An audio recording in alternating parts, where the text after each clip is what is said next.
प्रभु के मंगलमय दिव्य नाम स्मरण के साथ सर्वप्रथम मैं अपने परमाराध्य स्मरणीय परम वंदनीय अर्चनीय श्री सद्गुरुदेव भगवान की अत्यंत कृपामयी मंगलमयी तेजोमयी ज्ञानमयी प्रकाशमयी आनंदमयी विराट रसमयी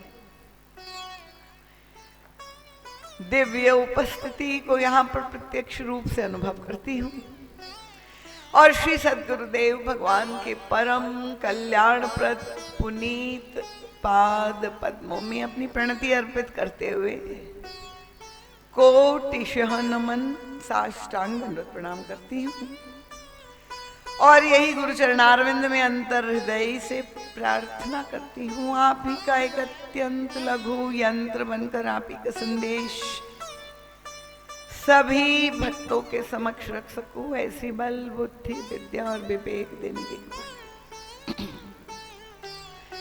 गुरु चरणों से अनंत आशीष कोटिशः मंगल आशीष हृदय आशीष प्राप्त करके इस मानस ज्ञान यज्ञ में समुपस्थित गंगा तटवासी सभी रामानुरागी कथा रसिक श्रद्धालु जिज्ञासु धर्म प्राण प्रबुद्ध एवं सुधी श्रोता महानुभाव वंदनी मातृशक्ति सुदूर से पधारे हुए आगंतुक श्रोता वृंद सभी विशिष्ट विभूतियां जो यहाँ पर समुपस्थित है अग्रिम पंक्ति से लेकर अंतिम पंक्ति तक आप मेरी भावना से अवगत हो चुके हैं। सबका नाम ले पाना संभव नहीं, नामी एवं मनामी रामलीला सोसाइटी के सभी सम्मानीय सदस्य वृंद और पदाधिकारी वृंद परमादरणीय श्री मयन मोहन जी भी आज यहाँ पर समुपस्थित है और सभी महानुभाव, अगर किसी का नाम छूट गया है समान रूप से आप लोग सब मेरे लिए विशिष्ट ही नहीं अति विशिष्ट है। सबके चरणों में बार बार नमन वंदन और प्रणाम करते हैं।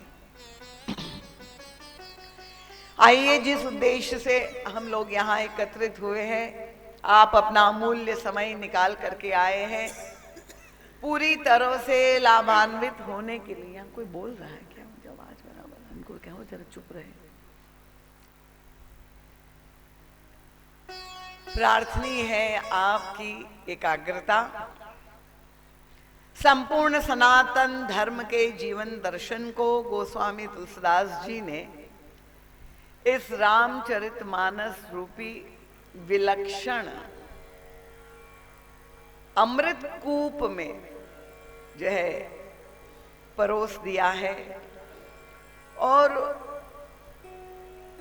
इस जीवन दर्शन को हम युग तुलसी परम पूज्य गुरुदेव की आध्यात्मिक और दार्शनिक दृष्टि प्राप्त करके आत्मसात करने का प्रयास कर रहे हैं। प्रसंग तो गंभीर है, प्रयास मैं नित्य प्रति यही करती हूं कि जितना सरल सरस और बोधगम्य हो जाए, पर आप का भी सहयोग आवश्यक है। अगर इस प्रसंग में आप अपने मन को डुबाने का प्रयास करेंगे, बुद्धि को पिरो करके चित्त में अगर समाहित हो जाए तो निश्चित रूप से आपको दिव्य रसानुभूति होगी। गत 5 दिनों से अभी जो चौपाइयां मैंने आपके समक्ष पढ़ी, इस राम राज्य प्रसंग को केंद्र में रख करके हम और आप सभी जो प्रवृत्ति मार्ग पर चल रहे हैं, क्योंकि हम ये निष्कर्ष पर पहुंचे कि ये जो आदर्श व्यवस्था भगवान श्री राम के द्वारा त्रेता में समाज में जो स्थापित हुई, ये प्रवृत्ति का चरमोत्कर्ष है। कौन ऐसा व्यक्ति होगा वैयक्तिक स्तर से लेकर के राष्ट्रीय स्तर तक, पारिवारिक और सामाजिक स्तर पर ऐसी आदर्श परिस्थितियां हमारे जीवन में उपस्थित हो जहां बैर न कर काहू सन कोई, सब निर्दम्ब। गोस्वामी तुलसीदास जी ने कहा, सब नर करई परस्पर प्रीति। जहां ना कोई दुखी हो, ना दीन हो, ना दरिद्र हो। नित्य प्रति क्योंकि नए श्रोता आते हैं, यद्यपि हमारे अनुराग जी मन संचालन करते हुए कुछ सूत्र आपके सामने रखते हैं ताकि जो पहली बार आया है उनसे वो समझ में आ सके, ग्रहण कर सके। तो प्रभु ने ये जो राम राज्य की स्थापना की, क्योंकि उन्होंने मानवीय पद्धति से की है। आप लोग भूल नहीं गए होंगे कि प्रभु ने ना तो अपने ऐश्वर्य का प्रयोग किया, ना कोई चमत्कारिक सिद्धियों का प्रयोग किया, पर मानवीय पद्धति इसीलिए कि हम और आप सभी उसका अनुकरण आज भी अपने जीवन में कर सके। और तब हमने राम राज्य में बाधक तत्व क्या है उसका निरूपण करने का प्रयास किया। और ये जितने भी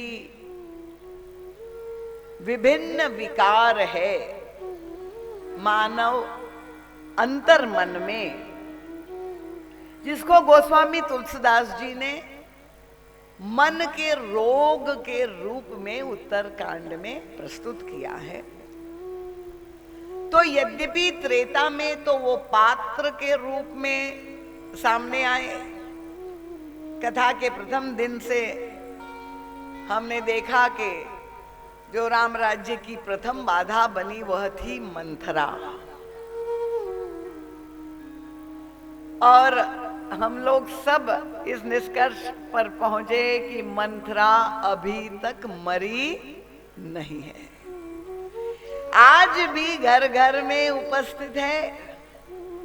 और घर में ही नहीं, अगर आप लोग सभी, अगर शब्द उचित नहीं है क्योंकि आप लोग सभी साधक हैं, और मैं नित्य प्रति कहती हूं कि ये कोई साधारण पारंपरिक प्रवचन माला राम कथा नहीं है, ये आत्मनिरीक्षण का शिविर है, जिसमें मानस के आलोक में हम अपने अंतर हृदय की, अपने अंतर जीवन की कुंठाएं, जो समस्याएं हैं उसको निरखने का, परखने का प्रयास करके और किस पद्धति से हम उनसे मुक्त हो सकते हैं, उसे कैसे अपने जीवन से दूर कर सकते हैं, ये समझने का प्रयास कर रहे हैं। तो मुझे विशेष प्रसन्नता है, मैं नित्य प्रति आप लोगों से अनुरोध करती हूं कि युवा पीढ़ी को इस कथा में आप अवश्य लाएं। और मैं देख रही हूं कि कुछ युवाओं की संख्या भी बढ़ रही है, पर क्रमशः। तो एक ऐसे नवयुवक ने मुझे ये प्रश्न किया कि दीदी माँ ये बताइए, महाराज दशरथ के द्वारा शासित राज्य और श्री भरत जी के द्वारा शासित राज्य, गतकल क्योंकि हमने उसकी चर्चा की होगी, की थी, आप लोग भूल नहीं गए होंगे। क्योंकि 14 वर्ष का जो अंतराल पड़ गया दशरथ राज्य और राम राज्य के बीच में, वो 14 वर्ष जो पादुका राज्य था वो बड़ी महत्वपूर्ण कड़ी है। तो उन्होंने मुझे बताया, पूछा कि एक शब्द में आप दशरथ राज्य और भरत राज्य में क्या अंतर है वो आप बताइए। तो मैंने कहा कि कथा में सुना देंगे ताकि सब भी आपकी जिज्ञासा से लाभान्वित हो सकते हैं। और ये जो भी चिंतन मैं आपके समक्ष रख रही हूं, मैं आपको स्पष्ट रूप से कह दूं, ये संपूर्णतया गुरुदेव का ही प्रसादित चिंतन है। ये मेरी कोई मौलिक व्याख्या नहीं है। और इसलिए आपसे निवेदन भी करती हूं कि परम पूज्य महाराज श्री का विशाल साहित्य, जहां 100 ग्रंथ है और परम पूज्य महाराज श्री ने सभी चरित्रों पर प्रकाश डाला है, और वो साहित्य यहाँ आया हुआ है, उपलब्ध है। और हमारे विवेक भैया की कृपा कानपुर नगर पर है कि वो आधी कीमत में 50% छूट में आप सबको दिलवा रहे हैं। तो आप लोग जरूर उसका लाभ ले करके, ये जैसे मानस को अपनी दिनचर्या का क्रम बनाए, वैसे ही महाराज जी के सद साहित्य को भी अगर एक पन्ना भी नित्य पढ़ने का आप नियम बना ले दिन भर में किसी भी समय, तो मुझे विश्वास है कि आपको बहुत आनंदानुभूति होगी। तो अगर हम तुलनात्मक रूप से प्रस्तुत करें तो मैं ये कह सकती हूं कि रावण द्वारा शासित राज्य जो है उसको हम अधर्म राज्य कह सकते हैं, और दशरथ जी के द्वारा शासित जो राज्य है वो है धर्म राज्य। तो रावण का राज्य अधर्म राज्य, दशरथ जी का राज्य है धर्म राज्य, और भरत जी के द्वारा जो राज्य स्थापित हुआ है वो है धर्मसार राज्य। ये 3 शब्द, उसमें जो सूक्ष्म अंतर है, क्योंकि गत कल मैंने आपके समक्ष वह बात कही थी, समय बहुत अधिक हो गया था, कि गुरु वशिष्ठ जो धर्म के पुरोधा थे, सबसे बड़ी धर्म की सत्ता, और अयोध्या में जो समस्या उत्पन्न हुई उसका समाधान धर्म के द्वारा देने का प्रयास गुरु वशिष्ठ ने किया। पर धर्म की परिभाषा को लेकर गुरु वशिष्ठ और भरत जी महाराज में मतांतर होता रहा, और अयोध्या से लेकर भरत जी महाराज जब सारे अयोध्या वासियों को चित्रकूट ले जाते हैं और वहां से लौटने तक ये गुरु शिष्य में विवाद मर्यादित होता रहा धर्म की परिभाषा को लेकर के।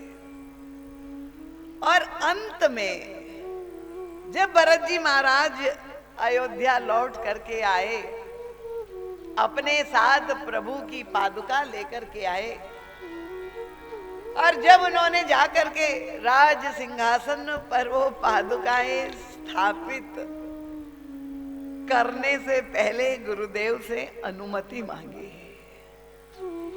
कि गुरुदेव, अगर मेरे हृदय की ये भावना है, ये कामना है, अगर ये धर्म संगत हो तो मैं ये पादुका को सिंहासन पर स्थापित कर दूं। और तब क्या अद्भुत वह गुरु शिष्य की गरिमा सामने आई। ऐसा सौभाग्य किसी भी, शायद ही किसी शिष्य को प्राप्त हुआ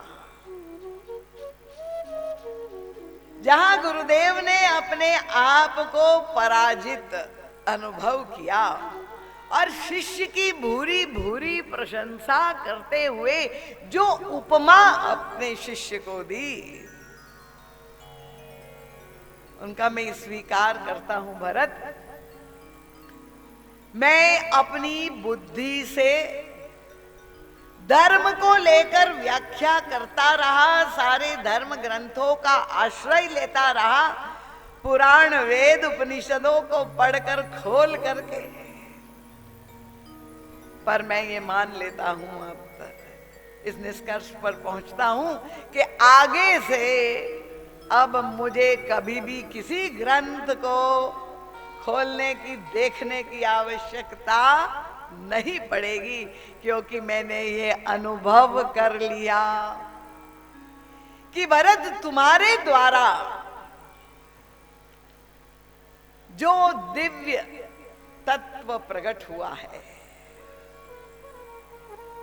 क्योंकि मेरी बुद्धि तो केवल धर्म तक ही पहुंच पाई, पर तुम्हारे व्यक्तित्व के द्वारा धर्म का सार तत्व प्रकट हुआ भरत। इसलिए मैं ये कह रहा हूं कि समुझब कहब करब तुम जोई, जो तुम समझोगे, जो तुम कहोगे और जो तुम करोगे, वही आदर्श मापदंड स्टैंडर्ड हो जाएगा। उनका धर्म सार जग होई है सोई। तो ये धर्म सार क्या है?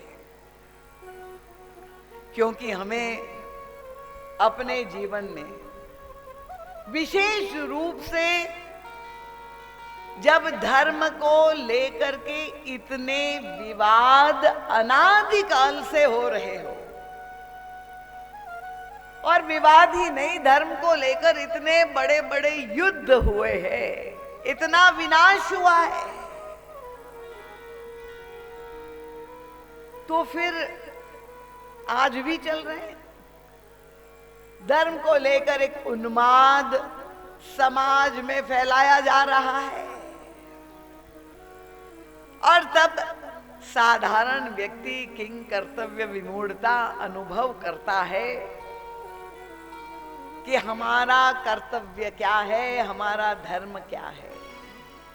महाराज श्री ने एक ग्रंथ की रचना की है, धर्म सार भरत। बहुत विलक्षण ग्रंथ है, आप अवश्य पढ़ें। संक्षेप में आप लोगों को समझा एक सूत्र दे दे कि क्योंकि 4 फलों की बात जो कही गई पुरुषार्थ के, अर्थ, काम, धर्म और मोक्ष, तो धर्म भी एक फल है।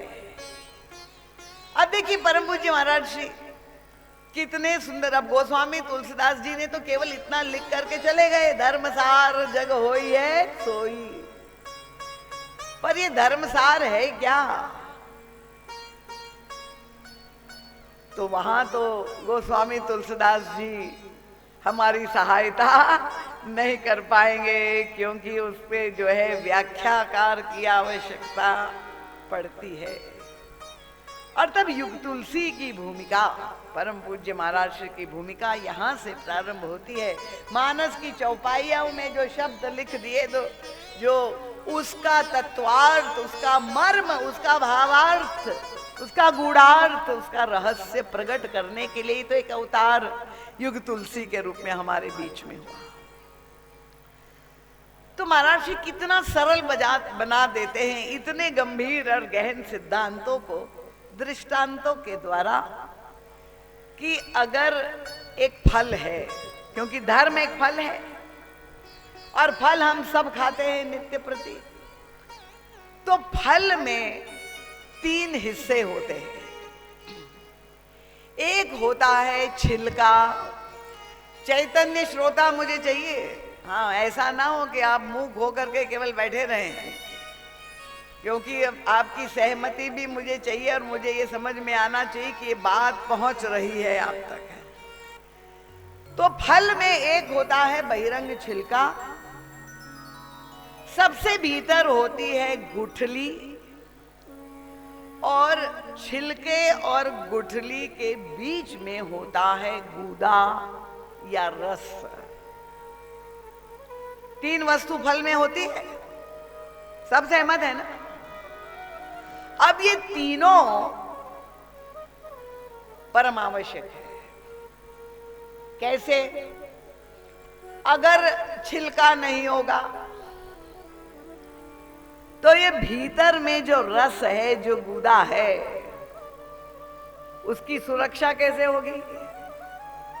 बिना छिलके के वो तो गंदा हो जाएगा, मलिन हो जाएगा। तो छिलके की भी आवश्यकता है। अब सबसे अंदर गुठली है। अब जो साधारण संसारी व्यक्ति होता है, जहां उसके अंदर फल की इच्छा है, बलाकांक्षा है, तो वो फल तो खा लेता है और बाकी जो है गुठली फेंक देता है। पर जो गुणग्राही होता है कि नहीं, इस गुठली भी उपयोगी है, और तब वो क्या काम करता है, उनका बीज का काम करता है। गुठली अगर आप भूमि में डाल देंगे तो एक गुठली से एक पूरा वृक्ष उत्पन्न। तो गुठली की भी आवश्यकता, और रस तो हम सबको अभीष्ट है ही। तो तीनों ही हम सबको अपेक्षित है।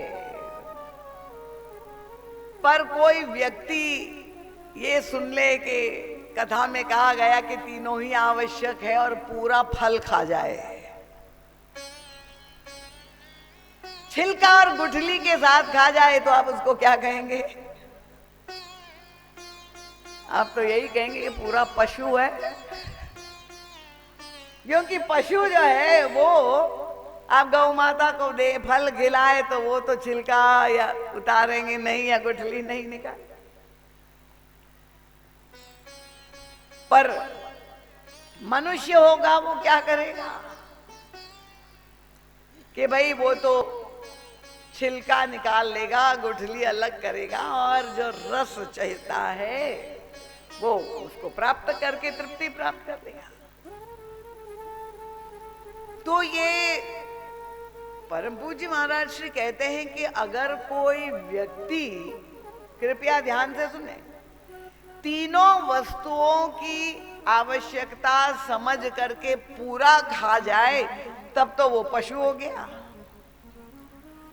और उस व्यक्ति को आप क्या कहेंगे कि जो छिलका और गुठली को अलग तो कर ले, पर रस को फेंक दे और छिलका और गुठली खा जाए।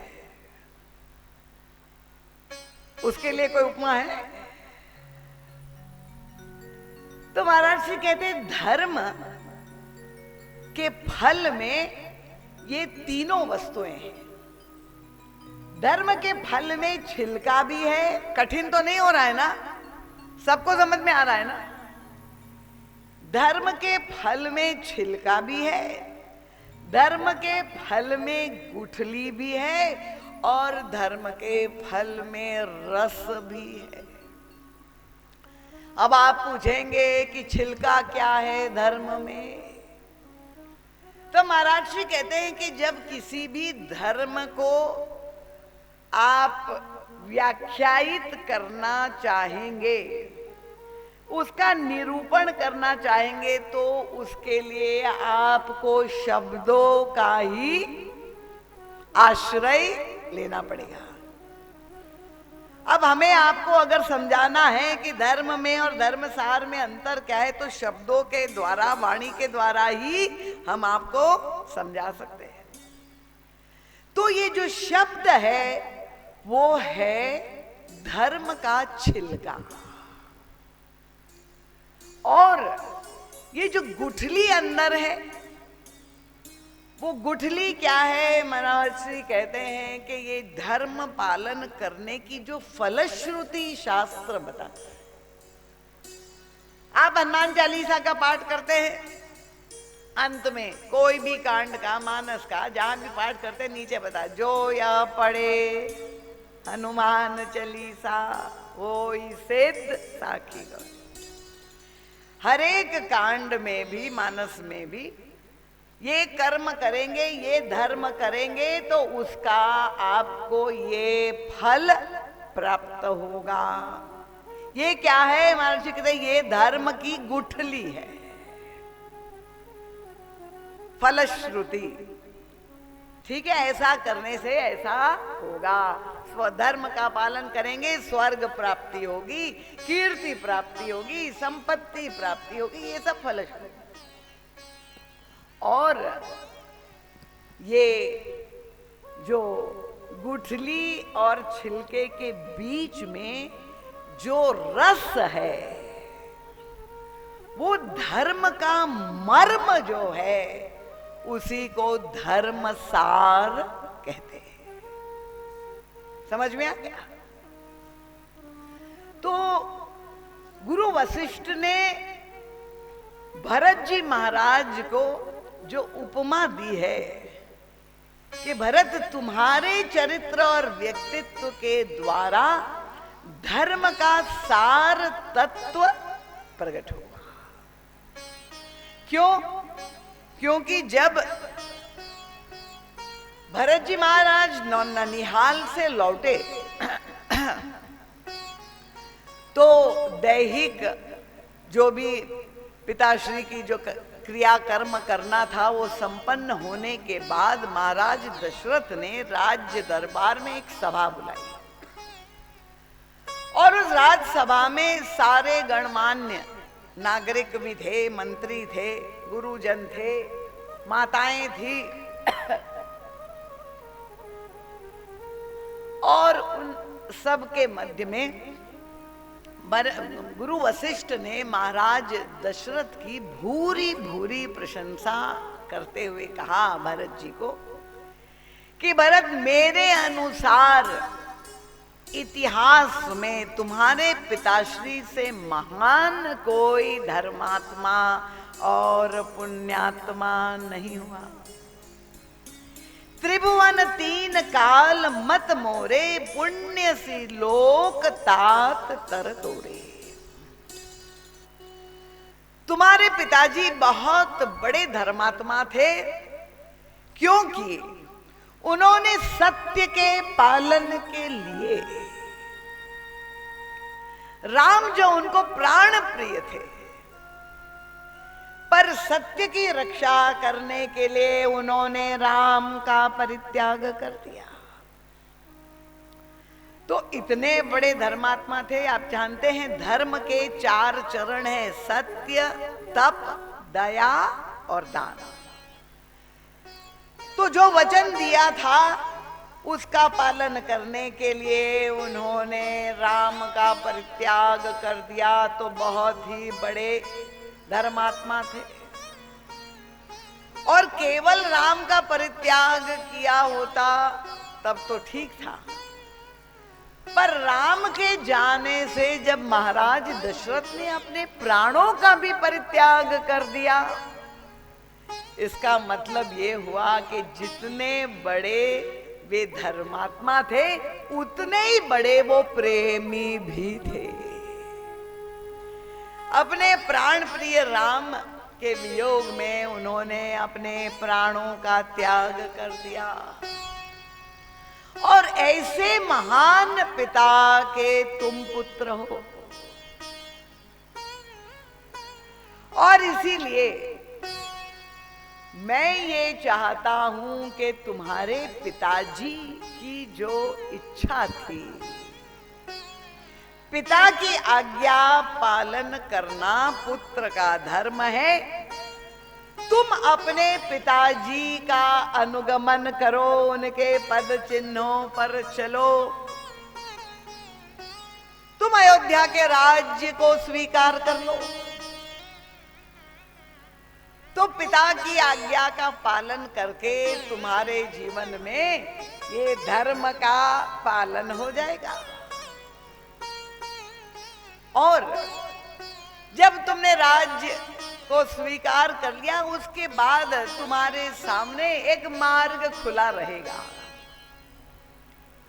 यदि तुम चाहते हो, नहीं चाहते हो अयोध्या का राज्य, तो जब 14 वर्ष के बाद श्री रामभद्र लौट करके आएंगे, तब सौंपेउ राम सौंपेउ राज राम कै आहे।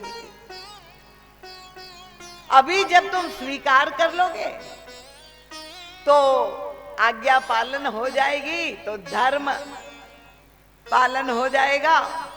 और जब तुम श्री राम को राज्य समर्पित कर दोगे तो तुम्हारी भक्ति भावना और प्रेम उसका भी पालन हो जाएगा। और इस तरह से तुम अपने पिताजी का अनुगमन करते हुए धर्म और प्रेम दोनों की पूर्ति तुम्हारे जीवन में हो जाएगी। और श्री भरत जी महाराज को केवल महाराज दशरथ ने ही आग्रह नहीं किया, माताओं ने, कौशल्या अम्मा ने भी समर्थन किया,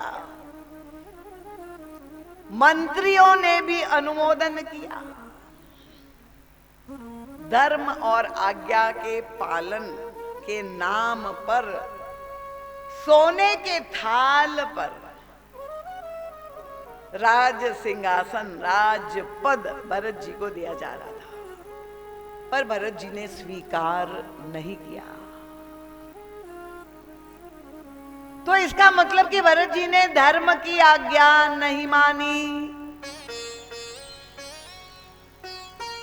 ये प्रसंग मैं इसीलिए आपके सामने रख रही हूं क्योंकि आजकल के बच्चे गूगल गुरु से दीक्षित है, और गूगल गुरु जो उन्हें बताते हैं उसमें तरह तरह की वाणी स्वतंत्रता के नाम पर यही कहते हैं कि बताइए गुरुदेव, धर्म की आज्ञा का भरत ने पालन नहीं किया। किसी एक बच्चे ने तो मुझे आके कहा कि भरत तो पक्के कूटनीतिज्ञ थे। मतलब आक्षेप देखिए। अपने आदर्श महापुरुषों के प्रति अगर हमारा ये दृष्टिकोण होगा, मैंने पूछा कि कैसे तुम कह रहे हो कूटनीतिज्ञ, उनका मेरे पास प्रमाण है। क्या प्रमाण है उनका? कि जब वे गए वन में, प्रभु से निवेदन किया कि आप राज्य स्वीकार कर लीजिए, और प्रभु ने उन पर छोड़ दिया, भरत कहे सो किए भलाई, जो भरत कहेगा मुझे स्वीकार है। तो उस समय भरत जी क्यों नहीं बोले कि प्रभु आप राज्य स्वीकार करिए? उस समय चुप्पी साध ली। इसका पक्का कूटनीतिज्ञ वो देना ही नहीं चाहते थे राज, वो खुद ही बनना चाहते थे राजा। क्योंकि हम लोग तो केवल धर्म के को शब्द मान करके छिलका खाने वाले लोग हैं। छिलका खा करके ही हम तृप्त हो जाते हैं। जब वशिष्ठ जी महाराज जैसी धर्म की सत्ता की बुद्धि भरत समुद्र की गहराइयों को नहीं नाप पाई, तो बेचारे गूगल बाबा कहां तक पहुंचेंगे? अब आप कल्पना कर लीजिए एक बार, क्योंकि हम लोग सब चिंतन करने के लिए स्वतंत्र है।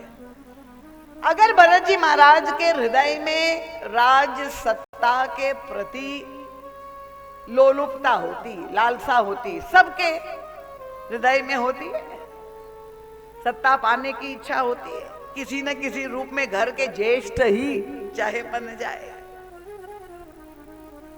तो अगर भरत जी के हृदय में ये इच्छा होती तो ये तो बहुत अच्छा अवसर था जब चारों ओर से आग्रह हो रहा था, और मान लो एक बार भरत जी ने स्वीकार कर लिया होता राज्य, अगर राज्य स्वीकार कर लिया होता तो क्या राम राज्य बन पाता?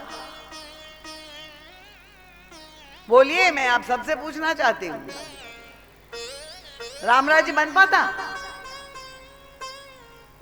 क्यों नहीं बनता? क्योंकि भगवान श्री राम तो यही चाहते थे, यही महाराज दशरथ भी भगवान श्री राम का स्वभाव जानते थे। महारानी कैकेयी को उन्होंने समझाने का प्रयास भी यही किया कि लोभ न राम ही राज कर, बहुत भरत पर प्रीति। राम के हृदय में तो लेश मात्र सिंहासन के लिए लालसा नहीं है, और जब ये सुनेंगे कि भरत को राज्य देना है तो उनसे अधिक प्रसन्न और कोई हो ही नहीं सकता है। और भगवान श्री राम ने भी यही कहा भरद्वाज जी महाराज के सामने कि भरत प्राण प्रिय पावई राजू, विधि सब विधि मोहि सन्मुख आजो।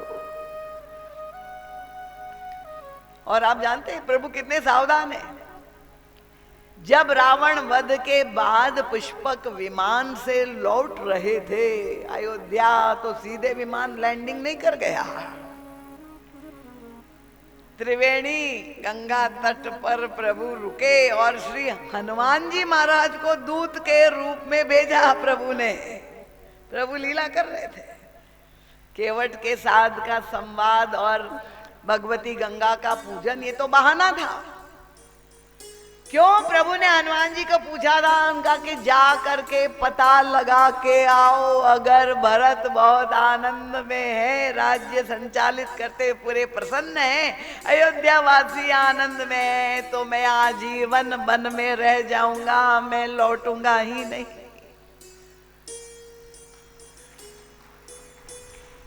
तालियां बहुत कमजोर है, मतलब आपने अपने राम को अभी तक नहीं जाना और पहचाना।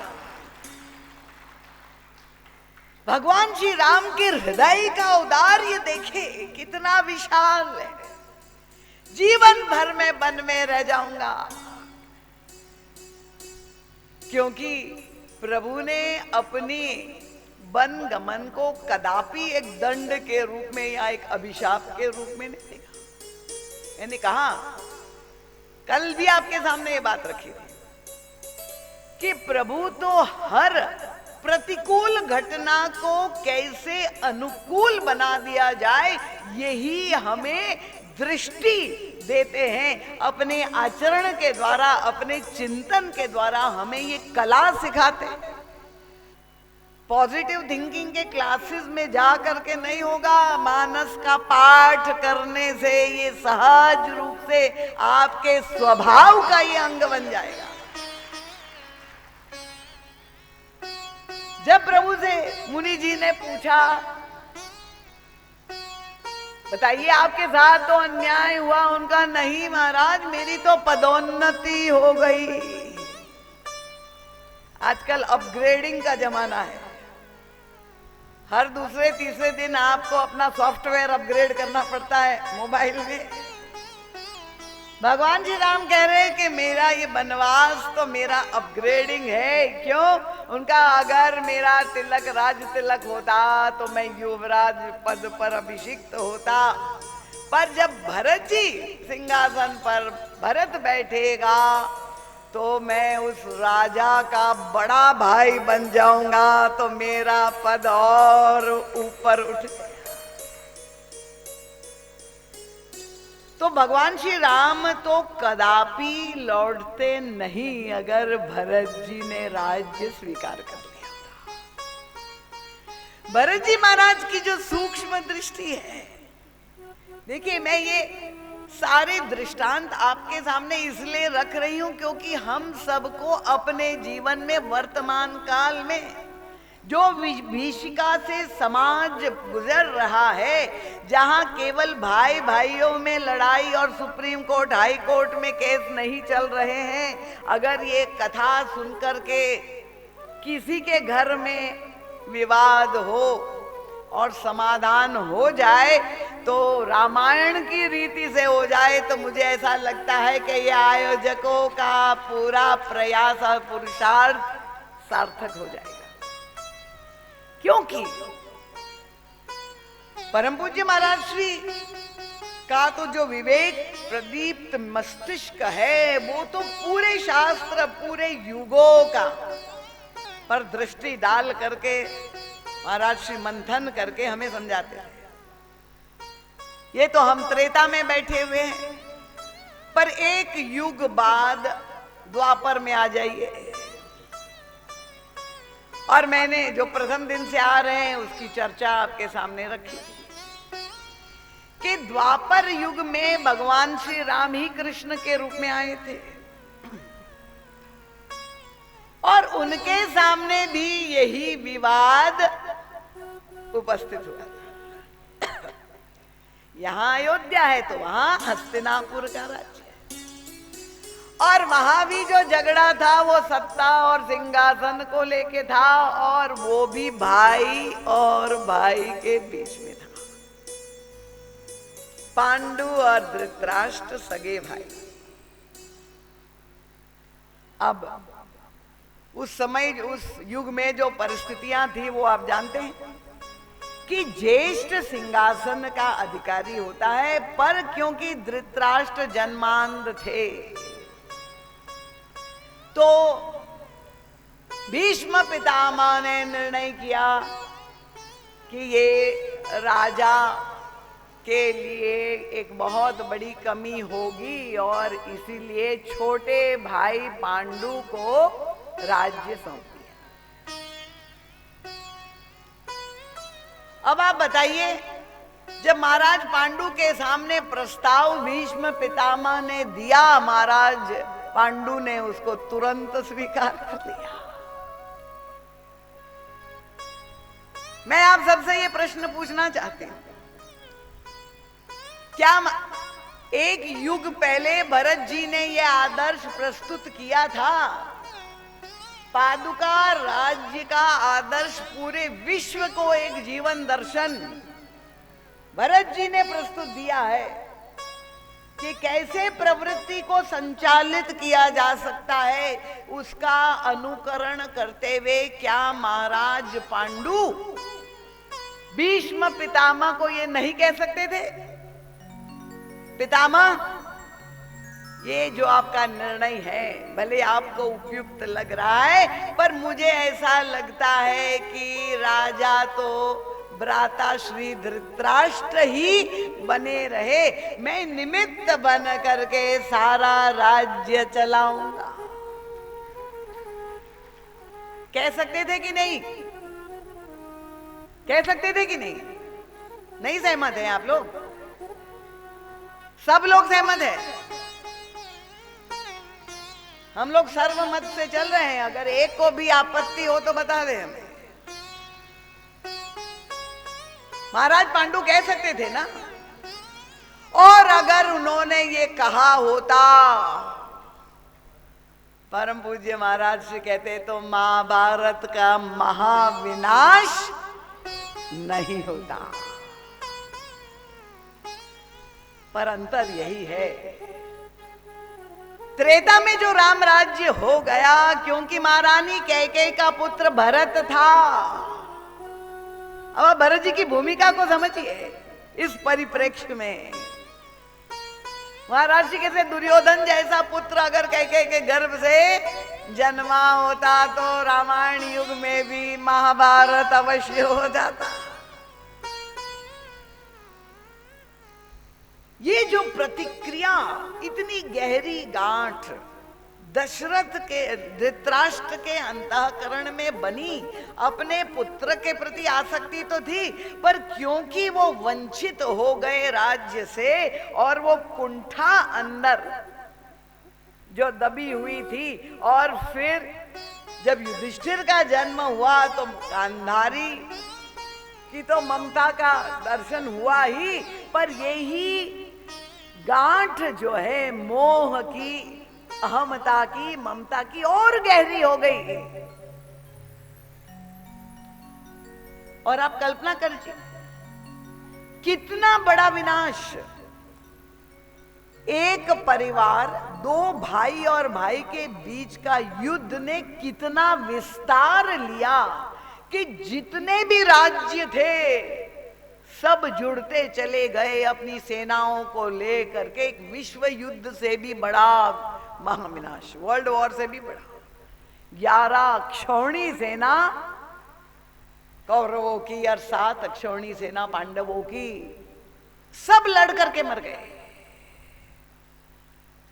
इसीलिए हम लोग ये मन के रोगों पर जो चिंतन कर रहे हैं गत 6 दिनों से, कि भरत जैसा व्यक्तित्व अगर महाराज पांडु का होता तो ये महा अनर्थकारी विनाश बच सकता था। और इसलिए भरत जी हमारे लिए आदर्श है। तो भरत जी महाराज की जो दृष्टि है, जो सूक्ष्म दृष्टि है, क्योंकि धर्म को लेकर, धर्म की दुहाई को लेकर सभी लोग केवल जो है भगवान राम या सद्गुणी व्यक्ति नहीं, पर जो मानस के खल पात्र है वो भी धर्म की ही दुहाई दे रहे हैं। अच्छा व्यक्ति और बुरा व्यक्ति अपनी बात को प्रमाणित करने के लिए धर्म की ही आड़ ले रहा है। जब ये अनर्थ हुआ, मंथरा का जाके इंटरव्यू कर लीजिए। तुम ये जो लड़ाई करवा रही हो, आपस में फूट डाल रही हो, क्या तुम्हारा कार्य धर्म संगत है? महाराज जी तो सबसे पूछ लेते। तो मंथरा ने कहा कि बिल्कुल मैं तो अपने धर्म का पालन कर रही हूं। देखिए किस तरह से धर्म को हम परिभाषित करते हैं अपनी विकृत मानसिकता से, और तब धर्म जाके अनर्थकारी होता है। वो वास्तविक धर्म है ही नहीं, वो धर्म के नाम पर धर्माभास है। तो मंथरा कह रही है कि भाई मुझे क्या फर्क पड़ता है कोई भी राजा हो, पर क्योंकि मैं महारानी का मैंने नमक खाया है और मैं उसकी हितैषी हूं, मैं इनका परम हित चाहती हूं। देखिए ये हर झगड़ा लगाने वाला यही आकर के कहते हैं, महारानी तुम बहुत भोली हो, तुम्हें कुछ समझ में नहीं आता है, पर मुझे तो तुम्हारी बहुत चिंता है। हितैषी बन करके ये मंथर गति से चलने वाली, लोभ रूपी द्वैत बुद्धि वाली, भेद बुद्धि रूपी मंथरा आकर के घर घर में आग लगा रही है। तो उसने भी धर्म की दुहाई दी। अब महारानी कैकेयी से पूछे कि आपने जब ये मांग कर दी, सुत ही राज राम ही बनवासु, तो महाराज दशरथ कह रहे हैं कि रानी प्रिय, मुझे ये समझ में ही नहीं आ रहा है कि आज तुमको हो क्या गया है। कुछ घंटों का कुसंग उच्च कोटि के असंत के साथ कैसी परिणित हो गई बुद्धि, कैसे विपत्ति के बीज अंकुरित हो गए। महाराज दशरथ जो महारानी कैकेयी को इतने दिन से जानते थे, उनके साथ नित्य निवास करते थे, वो तो कल्पना ही नहीं कर सकते थे कि नित्य प्रति ये बोलने वाली कि नहीं राज तो राम को ही देना, वो ही अधिकारी है, आज अचानक बदल गई। उनका अच्छा तुम्हारे हृदय में भावना है, तुम्हारा पुत्र भरत उसको राज्य मिले, मैं देने को तैयार हूं। पर राम को क्यों तुम दंडित कर रही हो? दशरथ जी को आश्चर्य, उनका बैरियो राम है, बड़ाई कर। मेरे जो शत्रु, राम के तो कोई शत्रु है ही नहीं, पर जो मेरे विरोधी है वो भी राम के प्रशंसक है। उनका देवी सब को कहत राम सूठी साधु। हर व्यक्ति कहता है राम साधु है, और तुम क्यों उनको दंडित कर रही, क्यों उनको देश निकाला दे रही, क्यों उनको वनवास दे? और तब महारानी कैकेयी का उत्तर देखिए, ये मानस में नहीं मिलेगा, ये मानस के अंतर्भाव है जो युग तुलसी ने स्वयं श्रवण किए हैं, उपस्थित होकर के प्रकट किए और हमें समझाया है वो मर्म को। महारानी कैकेयी ने कहा, महाराज मैं कहां आपसे असहमत हूं, मैं भी यही मानती हूं कि राम साधु है।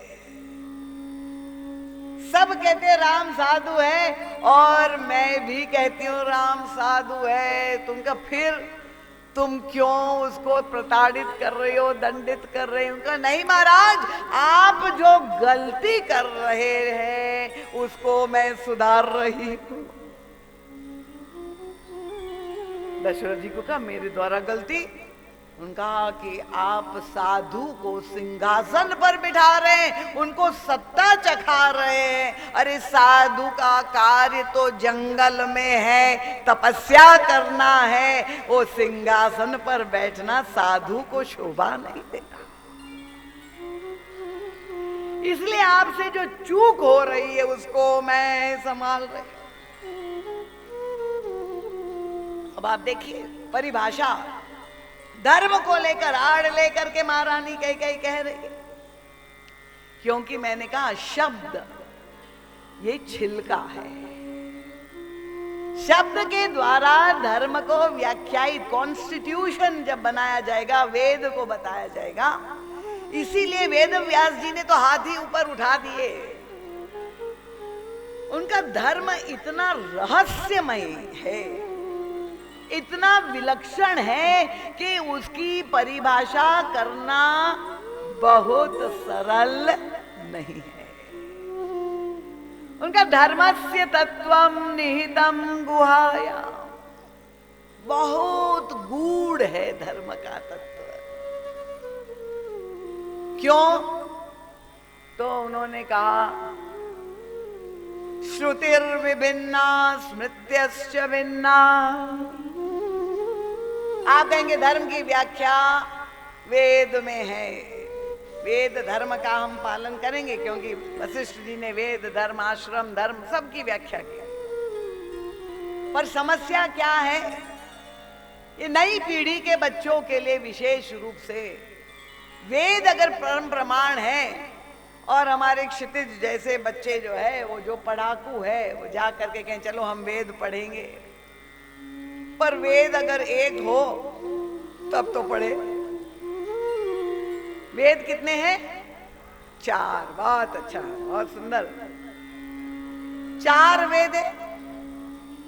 अब 4 वेद में भी जब हम पढ़े तो विभिन्न जितनी भी बातें कही गई वो परस्पर विरोधी बातें, विरोधाभासपूर्ण। तो कहा चलो ठीक है, वेदों को छोड़ दीजिए, हम स्मृतियों को पकड़ते हैं। स्मृतियों की संख्या कितनी है? उनका 108। अब आप बताइए। अच्छा पुराणों को ले लें, पुराणों से निर्णय करेंगे धर्म का, उनका 18। अब हम अपने सनातन धर्म का जो व्यापक रूप है उसकी तुलना, जब ये थोड़े दिनों के धर्म, क्योंकि अगर हम क्रिश्चियनिटी से तुलना करें तो वहां एक ही बाइबल है, अगर इस्लाम से तुलना करें तो वहां एक कुरान है। अब उसमें जो भी लिखा हुआ है वही उनका फतवा बन जाता है। पर हमारे यहाँ इतने धर्म ग्रंथ है, अब किसको प्रमाण माने? तो वेद व्यास जी ने कहा श्रुतिर्विभिन्ना स्मृत्यश्च भिन्ना। तो फिर क्या करे उनका महापुरुष, ग्रंथों को छोड़ दीजिए। जो महापुरुषों का अवतार होता है वो जिस मार्ग पर चलते हैं वो महापुरुषों का आप अनुगमन करें तो बहुत अच्छी बात है। अब खोजना शुरू हो गया और तब पता चला कि महापुरुषों की संख्या, श्रीमद् भागवत में शुरू में आप पढ़ लीजिए इतिहास, एक दो नहीं, यहाँ तो लाखों की संख्या में महापुरुष है। आप बताइए किस महापुरुष का आप अनुगमन करेंगे? अवतार ही हमारे यहाँ 24 है और फिर असंख्य है, ये बता दिया गया, तो किसका अनुगमन करेंगे? और इसलिए वेदव्यासी ने असमर्थता व्यक्त करे, धर्मस्य तत्वम निहितम गुहायाम महाजनो ये न गतश्च पंथा। तो हम कैसे निर्णय करें? अब महारानी कैकेयी ने उलाहना दिया महाराज दशरथ को, महाराज आप मेरे साथ अन्याय कर रहे हैं। ये आक्षेप आप हम पर कह रहे कि मैं राम को दंडित कर रही हूं। कैसे? महारानी कैकेयी ने कहा मेरी जो मांग है वो धर्म संगत मांग है। ये देखिए धर्म के नाम पर राम को बंद दिया गया है। ये जो वनवास हुआ है और महारानी कैकेयी प्रमाणित कर रही है, ये महारानी कैकेयी सामने तो नहीं, महाराज श्री वहां उनकी मनोमस्तिष्क, उनकी बुद्धि की वो सूक्ष्म बातों को जैसे कैमरा से पकड़ ले। महारानी कैकेयी ने कहा महाराज धर्म के 4 चरण है, सत्य तप दया दान। आपने मुझे वचन दिया है, उस वचन का पालन करना आपका धर्म है। जब वो वचन का पालन होगा तो सत्य धर्म का पहला जो चरण है उसकी पूर्ति हो जाएगी। देखिए दशरथ जी को वो समझा रही है, उनका जब आप पालन करेंगे और राम वन चले जाएंगे तो धर्म का दूसरा चरण तप है, और राम वन में तप करेंगे तो दूसरा चरण पूर्ण हो गया। तीसरा चरण दान है, तो राज्य का दान आप भरत को देंगे तो तीसरा चरण पूरा हो जाएगा, और मुझ पर आप दया करेंगे तो चारों चरण पूर्ण हो गए। मेरी मांग धर्म संगत है। अब आप देखिए महाराज दशरथ तो समझ ही नहीं पाए कि धर्म के साथ कितना बड़ा छल हो रहा है। ऐसी कपट युक्त व्याख्या धर्म के साथ हो रही है, पर दशरथ जी तो नहीं समझ पाए, ना मंत्री समझ पाए और ना ही गुरु वशिष्ठ समझ पाए। समझ अगर कोई पाया तो या तो श्री भरत जी समझ पाए या महाराज श्री राम किंकर जी समझ पाए। अपरम पूज्य महाराज श्री ने तुरंत ही इस व्याख्या में जो कपट था, जो छल था, उसको पकड़ लिया कि ये जो धर्म की व्याख्या की जा रही है सत्य तप दया दान, पर आप देखिए उसमें चतुराई क्या है कि सत्य और तप वो दूसरा करे और दया और दान हमको मिल जाए। महाराज श्री कहते इससे बड़ा छल और कोई नहीं हो सकता। क्या हमारे स्वार्थ के समर्थन के लिए धर्म बनाया गया? महाराज श्री प्रश्न उठाते हैं। क्या बिना धर्म के हम लोग अपना स्वार्थ की पूर्ति नहीं करते रहते? पर हमको सर्टिफिकेट चाहिए, लाइसेंस चाहिए। घोर अधार्मिक काम भी करे पर हम उसको धर्म का ऊपर चोंगा चोला पहना देना चाहते हैं और अपने आप को धार्मिक। यह है पाखंड, यह है दंभ। तो श्री भरत जी महाराज ने ये अपनी सूक्ष्म दृष्टि से जो धर्म के साथ छल, महाराज श्री कहते हैं ये छिलका, शब्द के द्वारा धर्म को परिभाषित करना, ये छिलका है। सत्य, तप और दया दान चारों की पूर्ति हो गई, पर ये सत्य, तप और दया दान का उद्देश्य क्या है? धर्म पालन का उद्देश्य क्या होना चाहिए? यही भरत जी महाराज ने उस बड़ी सभा में प्रश्न उठाया। महाराज जी के बहुत सुंदर दृष्टांत देते थे कि मान लो आपको एक फोड़ा हुआ हो, डॉक्टर के पास आप गए और डॉक्टर ने कहा कि कल मैं ऑपरेशन करके इसका फोड़ा काट दूंगा, ठीक है। संजोग से रात में वो फोड़ा फूट गया। अब फोड़ा फूट गया तो दूसरे दिन आप डॉक्टर के पास गए और डॉक्टर को दिखा दिया कि भैया फोड़ा तो फूट गया है। डॉक्टर ने कहा नहीं, मैंने कहा है तो मैं तो ऑपरेशन पक्का करूंगा, क्योंकि मैंने ये बोला है तो मैं करके रहूंगा। तो ऐसे डॉक्टर की आप पूजा करेंगे क्या? जो उद्देश्य था ऑपरेशन का अगर वो समाप्त हो गया, पर मेरी वाणी अगर सत्य है, शब्द अगर सत्य है, तो निश्चित रूप से आप धर्म के छिलके तक ही आपकी बुद्धि पहुंच पा रही है। क्योंकि ऑपरेशन करने का मर्म क्या था कि वो फोड़ा निकाल कर उसका मवाद निकल जाए और फोड़ा मिट जाए। वो बिना ऑपरेशन के अपने आप हो गया, तो अब ऑपरेशन की कोई सार्थकता रही नहीं।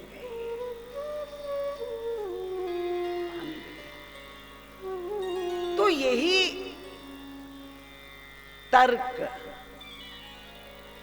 श्री भरत जी महाराज के सामने जब गुरु वशिष्ठ ने भरी सभा में संविधान का आधार लेकर दृष्टांतों के द्वारा अपनी आज्ञा को प्रमाणित करने का प्रयास किया है। देखिए, साधारण नहीं। उन्होंने कहा धर्म, भरत, क्योंकि भरत जी महाराज के चेहरे पर जो भाव थे वो स्पष्ट दिखाई दे रहे थे कि उनको लगा इतना बड़ा अनर्थ हो रहा है और गुरुदेव को समझ में नहीं आ रहा है। और तब यहां गुरुदेव तो अपनी बात को और आग्रह पूर्वक बताने के लिए, भरत तुम कोई पहले व्यक्ति नहीं हो कि जो बहुत बड़ा त्याग कर रहा हो, तुम्हें नहीं अच्छा लग रहा है, पर मैं तुम्हें बता दूं दृष्टांत लिए किसके, जैसे कॉन्स्टिट्यूशन में जो लॉज होते हैं, कोर्ट में भी आप जाए तो वकील लोग वो सारी धाराएं, सारे केस को उद्धृत करते हैं। उनका परशुराम पितु आज्ञा राखी, मारी मात लोग सब साखी। तो नहीं, दूसरा दृष्टांत दिया, वो आप जानते हैं ना, ये दृष्टांत है परशुराम जी महाराज, माँ रेणुका का वध कर दिया पिता जगदग्नि जी के कहने पर। बहुत कठिन कार्य था पर कर दिया। आज्ञा पालन, गुरुदेव जो है पिता की आज्ञा मानना पुत्र का धर्म है। तो ये शब्द के द्वारा व्याख्यायित धर्म किया गया है और वो मान के परशुराम जी ने रेणुका का सिर काट दिया। फिर उनका तनय जजाति जौवंदीना, दूसरा दृष्टांत दिया ययाति राजा की कथा जो भागवत में आती है। अपने पास समय नहीं है, बड़े विषयी राजा थे और अपने पुत्रों से उन्होंने जवानी मांगी और एक पुत्र ने, बाकी सबने मना कर दिया, एक पुत्र ने दे दिया। तो गुरु वशिष्ठ ने कहा कि जब इतने महापुरुषों ने इतना कष्ट सहकर इतना बड़ा त्याग किया है, तो मुझे ऐसा लगता है कि भरत तुमको भी स्वीकार कर लेना चाहिए। कितने सशक्त तर्क है। और तब कौशल्या अम्बा अपने पुत्र को देख रही थी कि भरत जी व्याकुल हो रहे, मुख क्लांत हो रहा है, तो वो भी बीच में कौशल्या अम्बा ने भी अपनी सहमति समर्थन किया। उनका पुत्र गुरु जो आज्ञा देते हैं, क्योंकि सदगुरु वैद है और पथ्य हमेशा बहुत मीठा नहीं होता है। तो पूत पथ्य गुरु आय सुहाई, तुम्हें अच्छा नहीं लग रहा है पर फिर भी तुम ये कड़वी औषधि समझ करके गुरुदेव की आज्ञा को स्वीकार कर लो। अब मां का भी समर्थन हो गया। मंत्री लोग देख रहे कि अभी भी भरत जी प्रस्तुत नहीं हो रहे, तो वो भी कूद पड़े। ये क्यों स्वीकार नहीं कर रहे हैं? सब लोग अपनी अपनी बुद्धि से आकलन कर रहे हैं। अच्छा, ये उन भरत जी को अच्छा नहीं लग रहा है कि महाराज जय गुरु वशिष्ठ ने ये कहा कि सौंपे राज राम कह आए, जब राम आएंगे तो लौटा देना। तो एक बार राज्य का सत्ता का सुख जिसने चख लिया, फिर उसको देना कुर्सी का किस्सा। अभी इलेक्शन होने ही वाला है, कितना कठिन होता है।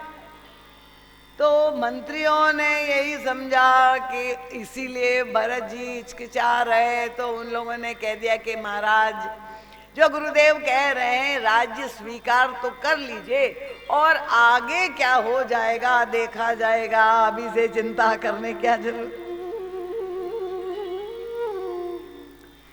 पर श्री भरत जी महाराज जब ये सारी बातों को सुनने के बाद उत्तर देने के लिए खड़े हुए,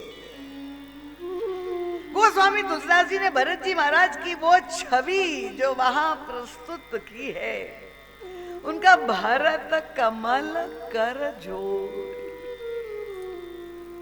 इतने व्याकुल हृदय फट रहा है कि कितना बड़ा अनर्थ ये धर्म राज्य, ये दशरथ जी के राज्य में धर्म के नाम पर हो रहा है। और तब गोस्वामी जी कहते हैं भरत कमल कर जोरी, धर्म धुरंधर धीर धरी। ये कौन है? ये धर्म धुरंधर है। और वचन अमीय जनु बोल, बात जब भरत जी महाराज कहते हैं तो ऐसा लगता है कि अमृतमय, इतनी मीठी बात कह रहे हैं, पर देत उचित उत्तर सब ही। और तब महाराज जी कहते कि इतनी मीठी भाषा में इतना कठोर व्यंग किया जा सकता है, ये तो भरत जी महाराज के लिए ही संभव है। और इसलिए गोस्वामी तुलसीदास जी ने कहा सुगम अगम। भरत की वाणी कैसी है? क्योंकि आप मन संचालन करते हैं अनुराग जी, उनका सुगम बड़ा सरल है, सुगम, और उनका अगम। जितनी सुगम प्रतीत होती है उतनी ही अगम है। और उनका सुगम अगम मृदु मंजू कठोरे, कितना बड़ा विरोधाभास। एक और लग रहा है कितनी मृदु है, कितनी कोमल है, और दूसरी ओर विचार करके देखिए कितनी कठोर है। महाराज जी की जब लक्ष्मण जी बोलते हैं तो उनकी जो वाणी है वो तो सीधे बेबाकी से बोलते हैं, गुरु पितु मातु न जाने हो काहू, भगवान ने कहा तुम्हारा धर्म है, तुम यहीं रहो, मेरे साथ आने का हट मत करो। उनका मैं कोई गुरु पिता माता किसी को नहीं जानता, मोरे सब एक तुम स्वामी। पर भरत जी जब बोलने खड़े होते हैं तो वो कहते गुरु पितु मातु स्वामी हितबानी, बिनहि विचार करी शुभ जानी। यहीं पे तो लोगों को भ्रम हो जाता है। कि देखे ये दंभ अब मूर्तिमान रूप बोल रहा है, राज्य स्वीकार करने की भूमिका बन गई। तो भरत जी महाराज ने कहा मां से प्रणाम करते हुए, मां आप कह रहे हैं पूत पथ्य गुरु आयसु है, गुरुदेव की आज्ञा को दवाई समझ के, यद्यपि अच्छी नहीं लगती है कड़वी दवाई, पर तभी भी वो कल्याणकारी सिद्ध होगी। मैं ये चाहता हूं कि पहले ये तो देख लिया जाए। अगर आप बड़े से बड़े डॉक्टर के पास गए, कई डिग्री हो, उसने आपको दवाई दे दी, वो दवाई का प्रमाण कौन होगा? बताइए कौन होगा प्रमाण? प्रमाण कौन होगा? रोगी ही प्रमाण होगा। डॉक्टर भले फॉरेन रिटर्न हो, बड़े से बड़ी दवाई लाए, पर दवाई लेने के बाद आपको लाभ हुआ है कि नहीं, वो कौन बताएगा? रोगी बताएगा। भरत जी ने कहा मां आप कह रहे कि गुरुदेव की आज्ञा दवाई है, मैं मानता हूं, पर पहले देखा तो जाए कि गुरुदेव ने ये धर्म के नाम पे जो आज्ञा दी, मान्यता दी, वो दवाई किस किस ने ली और उसका क्या क्या परिणाम हुआ। और तब भरत जी ने कहा सबसे पहले ये औषधि पिताजी ने ली, और पिताजी रोग मुक्त क्या हुए, इनके तो प्राण ही चले गए। पितुसुरपुर भैया राम ने इस आज्ञा का पालन कर दिया, और क्या हुआ, उनका सिया राम बन। ये दवाई जो ली, जिन जिन ने उसके ऊपर क्या प्रभाव हुआ, भरत जी प्रश्न उठा रहे। देखिए अब ये धर्म को छिलके से निकाल करके भरत जी महाराज ये सारे अयोध्या वासियों को धर्म के मर्म से प्रबोधित कर रहे हैं। दवाई अगर धर्म है तो दवाई लेने का परिणाम क्या होना चाहिए? उनका धर्म अगर औषधि है तो वो औषधि ले करके व्यक्ति को स्वस्थ होना चाहिए।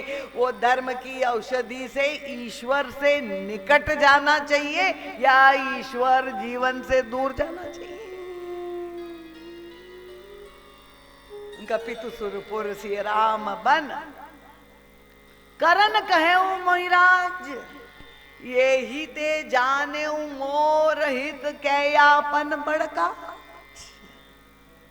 उनका नहीं नहीं, ये गुरुदेव ऐसा बोल ही नहीं सकते, मैं मान ही नहीं सकता, माता आप भी नहीं बोल सकती हूँ। मैं समझ गया कि आप इस समय अपने विवेक में स्थित नहीं हैं, गुरुदेव कैसे समर्थन कर सकते हैं। मैं समझ गया कि गुरुदेव की भी बुद्धि मोह के वशीभूत हो गई। कितनी कठोर बात भरत जी महाराज ने कही है। तुम चाहो सुख मोहवश। किससे मोह हो गया? उनका इस भरत से गुरुदेव को मोह हो गया कि बेचारा भरत इतना दुखी है और कैसे गुरुदेव सोच रहे कि किस कैसे मैं उसको सुख दे दूं, तो मुझे सुखी करने के लिए वो राजपद दे रहे हैं। पर मैं ये जानना चाहता हूं कि ये राजपद अयोध्या में खड़ी उपस्थित हुई समस्या का उपयुक्त समाधान है क्या? मुझको देखकर गुरुदेव ने ये दवाई दी? भरत जी ने एक और गहरा प्रश्न उठाया। जैसे आयुर्वेद में, एलोपैथिक और आयुर्वेद में ये अंतर है। एलोपैथी में सिम्टोमेटिक ट्रीटमेंट है कि भाई अगर आपको सर्दी जुकाम हुआ है तो बस आप पैरासिटामोल ले लीजिए, सिर दर्द हुआ है। पर आयुर्वेद में जो दवाई दी जाती है वो रोग की दवाई नहीं की जाती, वो रोगी की दवाई दी जाती है। उसकी नाड़ी देख करके उसका कौन सा जो है कफ वात पित्त में से कौन सी धातु विकृत हुई है जिसके कारण ये रुग्ण अवस्था आई है, तो उस धातु का शमन करने के लिए रोगी की दवाई दी जाती है, रोग की नहीं। तब भरत जी महाराज कह रहे कि अगर मेरी ओर आप लोग ध्यान से देखिए, मैं मानता हूं कि मैं दीन हूं, भरत जी कह रहे, पर मेरी जो दीनता है वो राज्य पद से नहीं जाने वाली, क्योंकि मेरी दीनता दारुण है। अब मैं क्या व्याख्या करूं, मेरा तो ध्यान घड़ी की ओर चला गया। महाराज जी का सत साहित्य पढ़े। दारुण दीनता का क्या मतलब? वो कि महारानी कैकेयी इतनी दीन क्यों हो गई?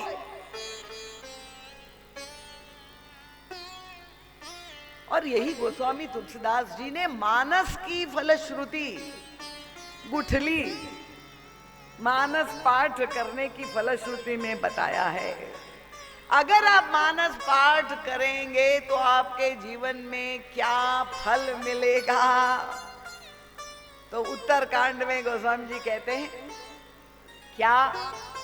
उनका सतपंच चौपाई मनोहर जानी जे नर उर्धरे, ये दावे से कहा है, प्रमाणित। और हमारे मध्य में देखिए माता जी बैठी हुए, गुप्ता जी, कल्पना की माता जी, पूरा जीवन ही मानसमय, पूरे परिवार को मानसमय जिसने कर दिया। ऐसी चौपाइयां, कल्पना मुझे कहती है कि माँ जब मैं विवाह करके आई तो माँ अगर हमको डांटती भी थी सास, तो भी चौपाइयों के द्वारा डांटती थी। ऐसा मानस को उर धरे, सतपंच चौपाई, 5-7 चौपाई उनका, जानी जे नर उर धरे, तो दारुण अविद्या, वही दारुण शब्द का प्रयोग होता है। ये दारुण अविद्या ही दारुण दीनता है। ये अविद्या क्या है? जो पतंजलि योग दर्शन में बताया गया है, राग द्वेष अभिनिवेश अविद्या अस्मिता। उनका ये महारानी कैकेयी की दीनता ये अविद्या के कारण है। कितनी दीन बन गई कि प्रभु को देश निकाला दे दिया गया। और तब वे कहते हैं कि गुरुदेव ने ये जो समाधान दिया, धर्म के नाम पर के राज्य स्वीकार कर लो, पिताजी की आज्ञा मानना धर्म है। और महाराज जय गुरु वशिष्ठ ने एक और तर्क दे दिया था, ब्रह्मास्त्र जिसे कहे, उनका तुम्हारे बड़े भ्राता राम ने उस आज्ञा का पालन किया, तो अगर वो धर्म नहीं होता तो क्यों पालन करते? वो वन चले गए, तो एक आज्ञा का पालन तुम्हारे बड़े भ्राता ने किया, अब तुम्हारा दायित्व है कि दूसरी आज्ञा का पालन तुम करो। और भरत जी ने ना गुरु की आज्ञा मानी, ना माता की, ना पिता की, यहाँ तक भगवान की भी आज्ञा नहीं मानी।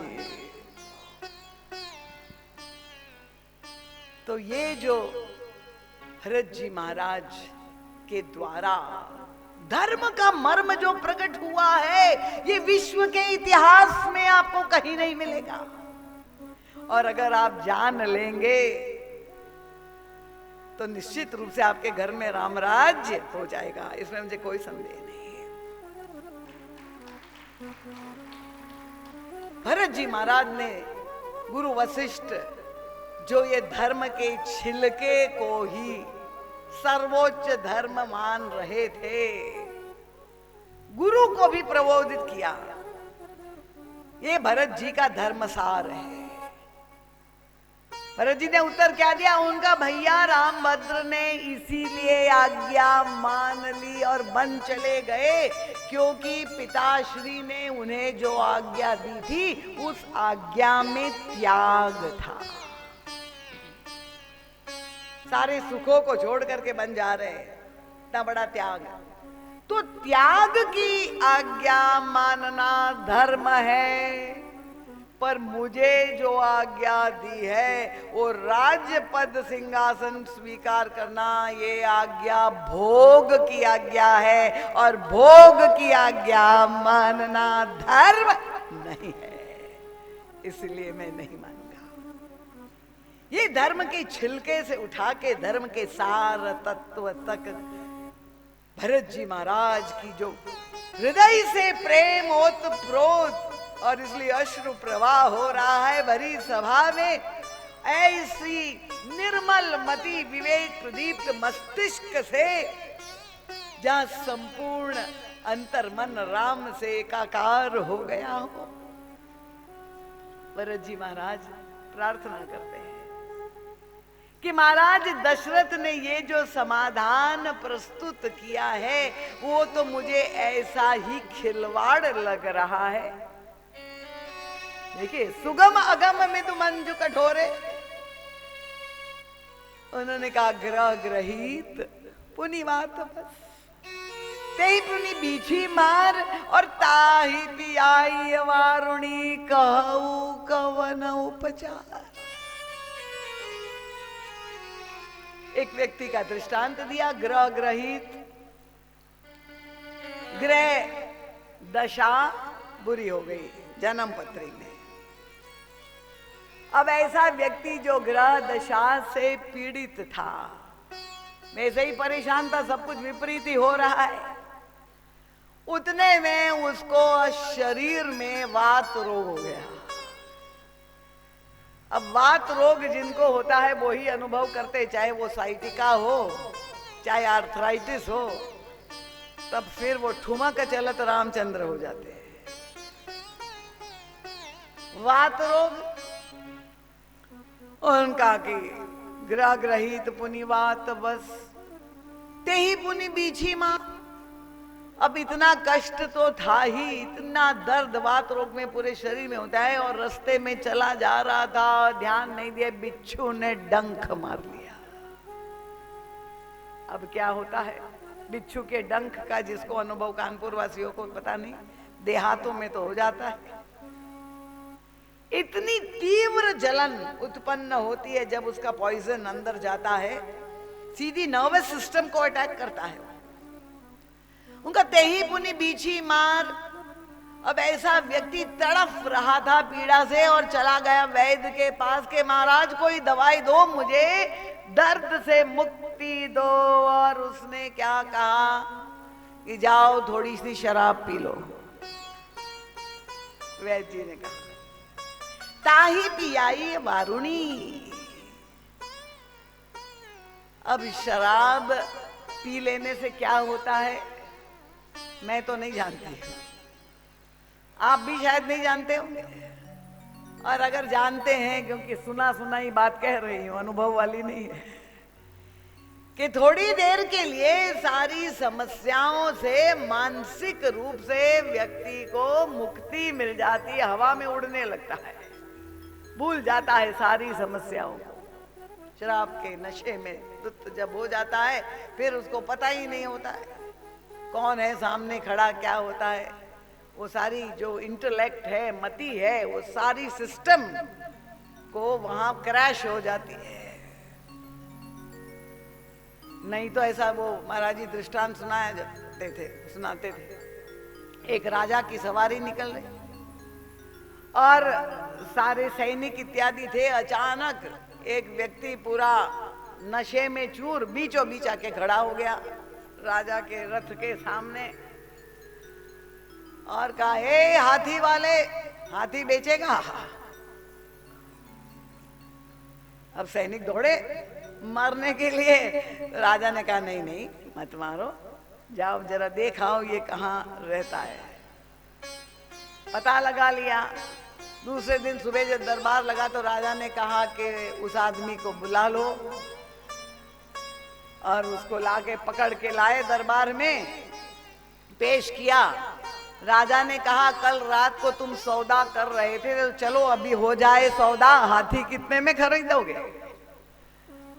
इतना लज्जित हो गया, उसने कहा महाराज हाथी खरीदने वाला तो रात ही को चला गया। तो नशे में व्यक्ति को ये पता नहीं रहता है कि क्या बोल रहा है। भरत जी महाराज ने कहा कि वैद्य जी ने कहा जाके थोड़ा नशा कर लो, दारू पी लो, शराब पी लो, ताई पिया ये वारुणी। भरत जी कहते हैं ये क्या उपचार है? क्या ये समस्या का समाधान है? क्या वो व्यक्ति की समस्याएं, उसकी रोग मूल से नष्ट हो जाएगा? थोड़ी देर के लिए भूल जाएगा, जैसे कोई पेन रिलीवर ले ली 4 घंटे के बाद फिर वही समस्या। अब गोस्वामी तुलसीदास जी ने तो यही लिखा, पर भरत जी ने महाराज ने जब ये दृष्टांत तो देखे, अब यहाँ तुलसीदास जी लिख के चले गए, युग तुलसी आए। परम पूज्य महाराज जी कहते ये दृष्टांत जो भरत जी ने दिया उसका मतलब क्या हुआ? ये ग्रह दशा और वात रोग और बीछी का डंक, ये क्या मतलब हुआ? अब देखिए महाराज जी ने अपने विवेक प्रदीप्त मस्तिष्क से अन्वेषण परक व्याख्या है। महाराज जी का बिल्कुल ठीक, समस्या अयोध्या में जो आई वो कैसे आई, उनका जो ग्रह दशा है कौन, वो स्वामी जी ने लिखा है अवध साढ़े सती जनु आई। ये मंथरा को साढ़े सती बता दिया गया, अयोध्या पर छा गई मंथरा, ये ग्रह दशा बैठ गई मंथरा के रूप में साढ़े सती। और फिर वात रोग हो गया। ये वात रोग जो हो गया क्या है, तो महाराज श्री तुरंत ही जोड़ते हैं उत्तर कांड में, गोस्वामी जी ने कहा कामवात। तो अयोध्या नरेश के अंतर जीवन में ये जो काम आसक्ति महारानी कैकेयी के प्रति थी कि एक रात बची है, कल राज्याभिषेक है, आज की रात कहाँ बिताऊं, ये मन में विचार कर रहे थे। और उसने सोचा कि महारानी कैकेयी के महल में जाकर बिताता हूँ, और मैं स्वयं उनको ये संदेश जब दूंगा, महारानी कैकेयी इतनी प्रसन्न हो जाएगी कि मुझ पर रीझ जाएगी। तो ग्रह ग्रहित पुनि वात बस, ये वात रोग हावी, और ते ही पुनि बीछी मार। उसका परिणाम कि जब राम का वियोग हो गया, राम चले गए अयोध्या से, तो ये जो वनगमन है वो इतना अधिक कष्ट पहुंचा रहा है, ये बिच्छू के डंक के बराबर है। अयोध्या वासी तड़प रहे हैं, जल रहे हैं राम के वनवास से। और ये जो ज्वलंत समस्या से सारे अयोध्या वासी पीड़ित हो रहे, और गुरु वशिष्ठ कह रहे कि तुम राज्य सत्ता की सुरा पी लो भरत। भरत जी कहते हैं, देखिए ये 2 शब्द है, पद और मद। महाराज जी कहते पद जब किसी को मिलता है तो व्यक्ति को बहुत सावधान हो जाना चाहिए, क्योंकि पद को मद में बदलने में समय नहीं लगता है। कोई पदाधिकारी बैठे हैं तो बुरा ना माने, हम तो रामायण में अपने आप को आत्म प्रबोधित कर रहे हैं। क्या होता है कि जब सत्ता मिलती है, पद मिलता है, तो व्यक्ति को अहंकार हो जाता है कि मैं मुख्यमंत्री, मैं राष्ट्रपति, मैं डायरेक्टर, मैं अध्यक्ष। महाराज जी कहते ये पद और मद, जैसे मैंने आपको लाभ और लोभ समझाया था, साहित्यिक ढंग से भी महाराज जी समझाते हैं कि पद और मद में दोनों शब्दों में द तो बराबर है, पर प को म में बदलना है तो नीचे एक छोटी सी घुंडी बना देंगे तो पद मद में बदल जाएगा। ये पद में साथ जो अहंकार आ जाता है यही मानो घुंडी है, और तब वो मदांध हो जाता है व्यक्ति। तो यही भरत जी कह रहे हैं कि गुरुदेव कह रहे हैं कि तुम राज्य पद स्वीकार कर लो, तो वो मुझे मद सुरा पिला रहे हैं कि ये थोड़ी देर के लिए तुम राजपद स्वीकार कर लो तो समस्या समाप्त हो जाएगी। पर भरत जी कह रहे हैं क्या मेरे राजपद स्वीकार करने से अयोध्या में व्याप्त ये जो कुरोग है वो मिट जाएगा? कहो कवन उपचार, किस प्रकार का ये उपचार गुरुदेव कह रहे हैं? और तब बड़े मीठे ढंग से कह रहे गुरुदेव मैं अपनी केस हिस्ट्री स्वयं आपके सामने रख रहा हूं, मेरी स्थिति क्या है। वो कहते हैं आपन दारुण दीनता सब ही कहो सिर नाई। ये जो जलन मेरे अंदर व्याप्त है वो राजपद से दूर होने वाली नहीं है, वो तो दूसरे पद से होगी। देखे बिनु रघुबीर पद जिय की जरनी न जाए। राम पद, राम के वियोग से ये समस्या उत्पन्न हुई। जब तक राम का दर्शन नहीं होगा ईश्वर के द्वारा ही व्यक्ति का दैन्य दूर होगा। ये सत्ता के द्वारा नहीं हो सकता, ना कोई धन, ना कोई व्यक्ति, ना कोई वस्तु ये दैन्य, आंतरिक दैन्य, ये दरिद्रता को मिटा सकता है। भरत जी कह रहे हैं महारानी कैकेयी इतनी दरिद्र क्यों हो गई? और तब वे यही जब प्रार्थना करते कि मेरी दृष्टि से एक ही उपाय है, प्रातः काल चली हो प्रभु पाहे। हम लोग सब चले जहां प्रभु है वन में और जा करके प्रभु को वापस लिवा ले आए। और जैसे ही भरत जी महाराज ने ये बात अपने मुख से कही तो सारी प्रजा में, सारी सभा में एक ऐसी आनंद की लहर फैल गई कि उनका भरत प्राण प्रिय भेद सब ही के। जिन जिन के मन में संदेह भी था वो संदेह निकल गया, सबके प्राण प्रिय हो गए भरत जी महाराज। और तब ये भरत जी महाराज, अब क्या बताए, कथा के 3 दिन है, व्याख्या में आज दूसरी करने वाली थी और वो किस दिशा में चली गई भरत जी महाराज का वो व्यक्तित्व महाराज जी प्रकट करना चाहते थे। तो भरत जी महाराज के द्वारा जो सार तत्व, धर्म का सार तत्व प्रकट हुआ कि धर्म की कसौटी क्या है, क्योंकि हमें अब अपने जीवन में देखना है। हम सब धर्म का पालन कर रहे हैं और अपने को बहुत बड़े धर्मात्मा मानते हैं कि नहीं? नहीं मानते? चलो अच्छी बात है। पर बहुधा व्यक्ति यही समझता है मुझसे अधिक ना कोई बुद्धिमान है, धनवान हमसे अधिक कोई हो सकता है, पर हमसे अधिक ना कोई बुद्धिमान है और ना हमसे बड़ा कोई धर्मात्मा है। हर व्यक्ति का अहंकार जो है वो यही अपने आप में वो समझता, बोले भले वाणी के द्वारा पर अंदर तो यही समझता है।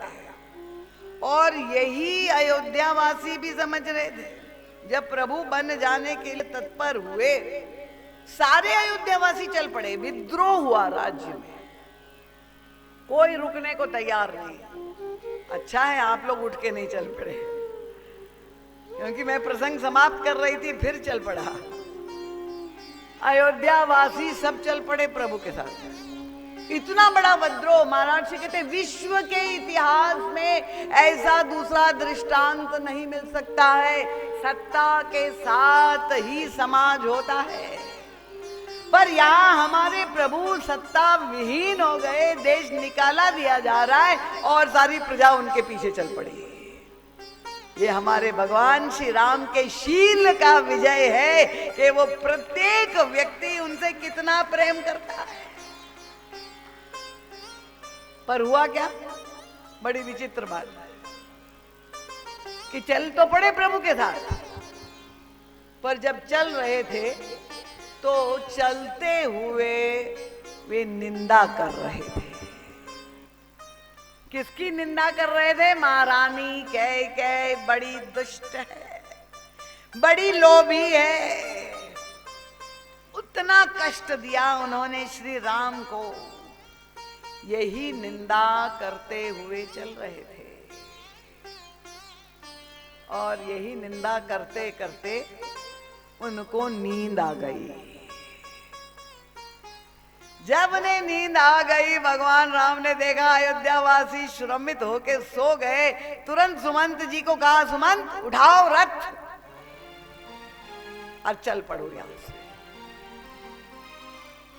अब आश्चर्य नहीं होता, इतने कृपालु दयालु भगवान, कोई उनके साथ चलना चाहे और प्रभु उनको छोड़ के चला जाए। ये दृश्य तो मेले में हम लोग अयोध्या में देखते हैं।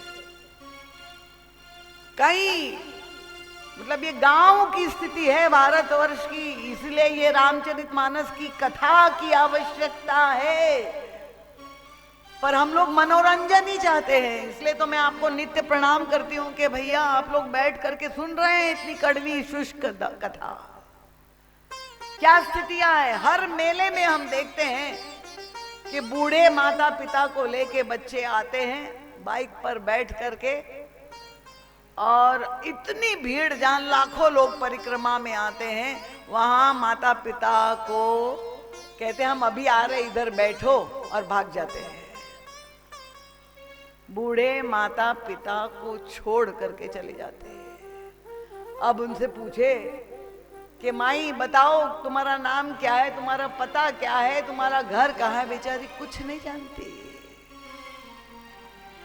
और वो बूढ़ी वृद्धाएं अयोध्या में जहां शरण मिल जाए, जिस आश्रम में बैठ करके और अपनी कोख को कोसती रहती है कि जिसको मैंने जन्म दिया उसने मुझे आज इस गति पे पहुंचाया। इसका कारण क्या है? क्योंकि आपने अपने बच्चों को संपत्ति तो दे दी कमा कमा करके बैल की तरह, उनको खूब पढ़ाया लिखाया, पर उनको संस्कार नहीं दिए, उनको रामचरितमानस नहीं दिया। और यहां जितने संपन्न लोग बैठे हैं, मैं आप सबसे एक और संकल्प लेने को कह रही कि कम से कम अपनी कन्याओं के विवाह में जितना भी दहेज आपको देना हो दीजिए, पर एक रामचरितमानस की प्रति अवश्य दीजिए।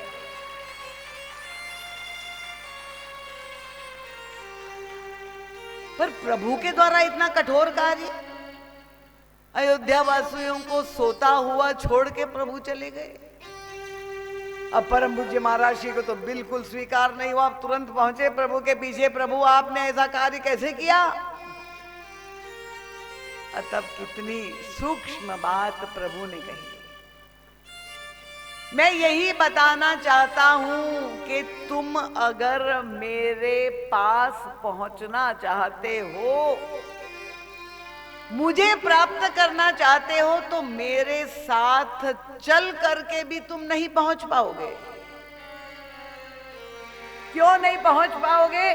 क्योंकि जब वे निंदा करते हुए चल रहे थे, महाराज जी कहते जब व्यक्ति किसी की निंदा करता है, उसका सूक्ष्म मनोविज्ञान क्या है? निंदा कर रहे थे कैकेयी की कि बड़ी लोभी है, और इसका मतलब तुलना अपने से कर रहे कि देखो हम कितने बड़े त्यागी है कि हमने घर बार मकान सब कुछ पलंग सब छोड़ दिया और हम राम के साथ चले गए, और वो कैकेयी अयोध्या के राजमहल में पड़ी हुई है। तो मन ही मन उनकी निंदा के द्वारा अपनी आत्मश्लाघा कि हम कितने बड़े त्यागी है, ये त्याग का अभिमान लेकर के चल रहे थे। और तब प्रभु ने कहा चलो सुमंत यहां से निकल चलो। और जब उठे और देखा कि प्रभु चले गए, अब क्या स्थिति हुई अयोध्या वासियों की। अभी तक जो कैकेयी की निंदा कर रहे थे अब अपनी निंदा करने लगे।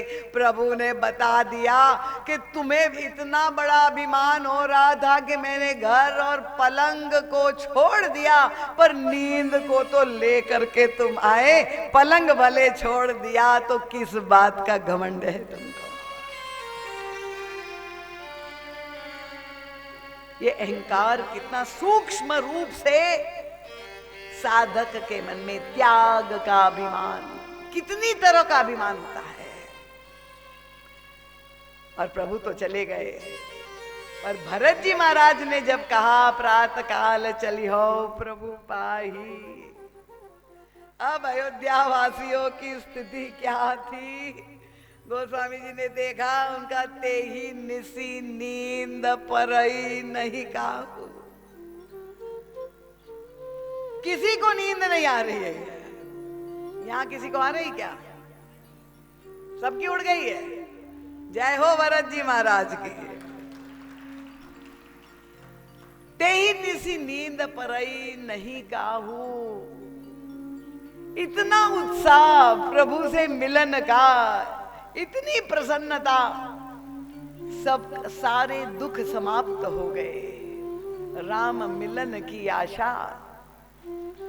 भरत जी महाराज ऐसा ना हो कि हमें फिर नींद आए और भरत जी हमें छोड़ के चले जाए।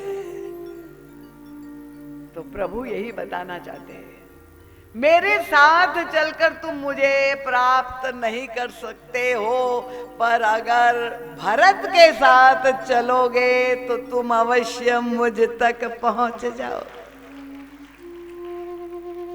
ये जो भरत जी महाराज का चरित्र है ना, परिपूर्ण चरित्र है। सबको लेकर के चल रहे हैं, प्रभु की प्राप्ति करा रहे हैं। और इसीलिए ये 14 वर्ष तक भरत जी महाराज के जो क्रियाकलाप है, बहिरंग रूप से लगता है कि जैसी घोर प्रवृत्ति में निमग्न है, लिप्त है, पर अगर अंतर हृदय से देखे, पूरी तरह से निरासक्त हो करके राज्य का संचालन कर रहे हैं। पादुकाओं की स्थापना करके आदेश प्रभु से ले करके भरत जी महाराज ये जो राम राज्य की स्थापना अयोध्या में हो पाई, सारे अयोध्या वासियों के अंतर जीवन के सारे मनोरोग समाप्त हो गए। ये शक्ति प्रेम में है। प्रेम के द्वारा ही परिवर्तन हो सकता है। अंतःकरण से, हृदय से जब सहज प्रेम, लादा हुआ प्रेम नहीं, और जब हमें प्रभु का स्वभाव पता चल जाए कि वो कितने कृपालु है, वे प्रेम की, कृपा की मूरत है। यही भगवान शंकर पार्वती जी से कहते हैं कि उमा राम स्वभाव जेहि जाना, ताहि भजन तजी भावना। जब आप ये बहुत कहते, ये प्रवृत्तियां हमें घेरे हुए हैं, इस चक्रव्यूह में हम फंसे हुए हैं, हम उलझे हुए हैं, हम निकल ही नहीं पा रहे हैं, क्योंकि हम इन प्रवृत्तियों से ऐसे आसक्त है कि अगर पता भी चले कि अब रिटायरमेंट नजदीक आ रहा है तो भी डिप्रेशन शुरू हो जाता है। तो ये प्रवृत्ति में जो भोगासक्त होकर रहेगा अवश्य उसका विनाश हो जाएगा। पर अगर प्रवृत्ति बुरी नहीं है, प्रवृत्ति में भरत जी महाराज की तरह अगर हम रहेंगे तो सारे धर्म कर्म का संचालन करते हुए सारे कामकाज रामकाज बन जाएंगे और आपके घर में राम राज्य की स्थापना अवश्य हो जाएगी। इन शब्दों के साथ आप सबके प्रति बहुत बहुत साधुवाद, आप सबके चरणों में बहुत बहुत नमन। आप लोग जिस धैर्य से श्रवण कर रहे हैं, नहीं तो मैं बता दूं, जब मैं आई थी तो इतनी अस्वस्थ थी, बुखार, ज्वर, खांसी, सांस नहीं निकल रहा था। मुझे लग रहा था कि आज केवल आधे घंटे कथा कह करके चली जाऊंगी। पर ये यंत्र आप देखिए, जब हम प्रभु के साथ जुड़ जाते हैं तो यंत्र को चलाने वाला कोई और है। मैंने बुद्धि पूर्वक भी कथा को बीच में रोकने का प्रयास किया, अनिल भैया को देखते हुए कि भाई विलंब हो जाएगा, पर फिर भी महाराज जी ने चला दिया। तो ये यंत्र तो पराधीन है, और आपका जो स्नेह है, आपका जो प्रेम है, आपकी जो उत्कंठा है, तो अवश्य महाराज जी का सत्साहित्य आप पढ़े। और चैनलों में जो रोज नित्य प्रति कथा आपके मोबाइलों में महाराज श्री की कथा भेजी जा रही है, उसका भी आप लोग लाइक करें, सब्सक्राइब करें। प्रातः काल प्रार्थना में, अनुष्ठान में जो राजीव अग्रवाल जी के निवास स्थान एग्मोर विला रानी घाट नित्य प्रति होता है। अब कथा के 3 दिन शेष है। यदि कोई ऐसे भक्त है, आप जानते हैं, जो रामचरितमानस के पिपासु है, या जो अपने परिवार और गृहस्थी से परेशान है, तो अवश्य इस राम कथा में उनको जोड़ने की, लाने की कृपा करेंगे तो वो पुण्य के भागी आप ही होंगे और आयोजकों को उससे परम प्रसन्नता होगी। इन शब्दों के साथ भगवान का नाम का जय घोष दोनों हाथ उठा करके करेंगे। बोलिए सियावर रामचंद्र भगवान की। अरे जयकार बड़ा मंद है। बोले गंगा मैया की जय, भारत माता की जय, सत्य सनातन धर्म की जय, संत समाज की जय, भक्त समाज की जय। बोलिए सद्गुरुदेव भगवान की जय। पूज्य पाद गोस्वामी तुलसीदास जी महाराज की जय। बोलिए पूज्य दीदी जी महाराज की जय।